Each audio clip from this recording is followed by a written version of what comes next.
நீங்க ஒரு வீடு கட்டுறீங்க அப்படின்னா ஸ்டீலை பத்தி கம்பல்சரி தெரிஞ்சிருக்கணும்.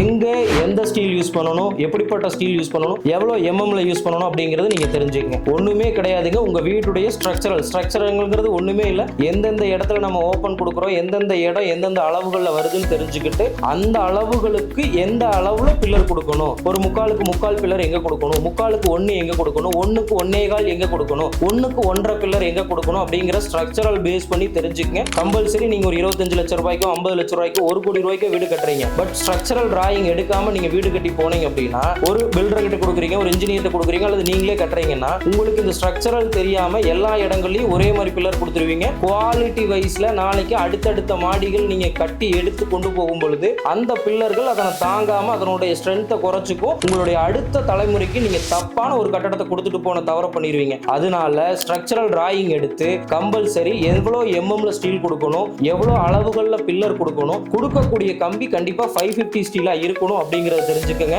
மொட்டையா வீடை கட்டி உங்களுடைய குழந்தைகளுக்கு தவறுதலான ஒரு பொருளை கொடுத்துட்டு போயிடாதீங்க. ஏன்னா காலம் தாழ்ந்து நிக்கக்கூடிய ஒரு கட்டிடம் நீங்க சரிவர கொடுக்கணுங்கிறத நான் நினைக்கிறேன். அப்படி ஒரு வீடை நீங்க கட்டணும்னு நினைக்கிறீங்க அப்படின்னா நம்ம ஏஎம்ஆர் பில்டர்ஸை கான்டாக்ட் பண்ணுங்க. தேங்க்யூ ஃபார் வாட்சிங் ஏஎம்ஆர் பில்டர்ஸ்.